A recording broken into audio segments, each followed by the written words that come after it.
श्रोतेहो नमस्कार. आपण सर्वजण योगेश्वराचं स्मरण करतो, पण एक गोष्ट बऱ्याच वेळेला विसरून जातो की कदाचित ते कुणालाही आठवत नसावी की ज्या दिवशी श्रीकृष्ण जन्माला आला त्याच दिवशी एक मुलगी जन्माला आली होती आणि श्रीकृष्ण आणि ती मुलगी यांची आदलाबदल करण्यात आली होती.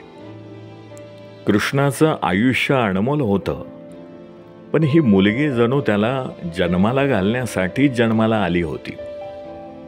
तिचं नाव योगमाया. श्रीकृष्णाचा वाढदिवस ज्या दिवशी असतो त्याच दिवशी योगमायेचा सुद्धा वाढदिवस असतो. योगमाया कंसाच्या तावडीतून स्वतःची सुटका करून स्वर्गात उड्डाण करून जाते आणि कंसाला आकाशवाणी करून सावध करून तुझा मारेकरी जन्माला आला आहे हे सुद्धा सांगते. शास्त्रामध्ये स्पष्टपणे नमूद केलेलं नाही की ती सुद्धा कृष्णाच्या इतर भावंडाप्रमाणे मारली गेली. योगमाया देखील आदिशक्तीचा अवतार होती, जी काही जुने वचन पाळण्यासाठी भगवान विष्णूच्या अवतारासह ती जन्माला आली होती.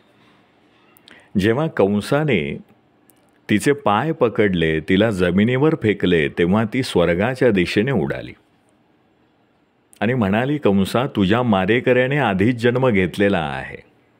मी तुला ठार मारू शकते, पण तू मला माझ्या पायाला स्पर्श केला असल्याने मी त्याला तुझ्या विनम्रतेची अभिव्यक्ती मानते आणि तुला क्षमा करते.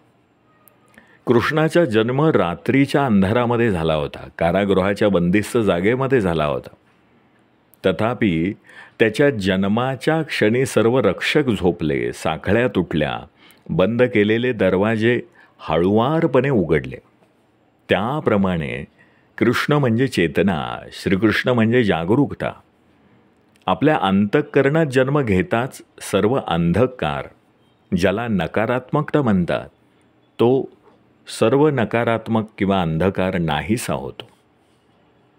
सर्व साखळ्या म्हणजे मी आणि माझा अहंभाव, आणि तो अहंभाव तुटून जातो. तुरुंगातील सर्व दरवाजे म्हणजे स्वतःमध्ये जे आपण ठेवतो, जात, व्यवसाय, संबंध, ते उघडले जातात. जगातील सर्वात त्याग संपन्न पुरुष म्हणजे श्रीकृष्ण. आई, बाप, गाव, शिव, राज्य, वंश, मैत्रिणी, गोपिका, गोप वेळ प्रसंगी सोडून द्याव्या लागल्या, पण तो निर्मोही सहजपणे सोडत गेला, गुंतला कुठेच नाही.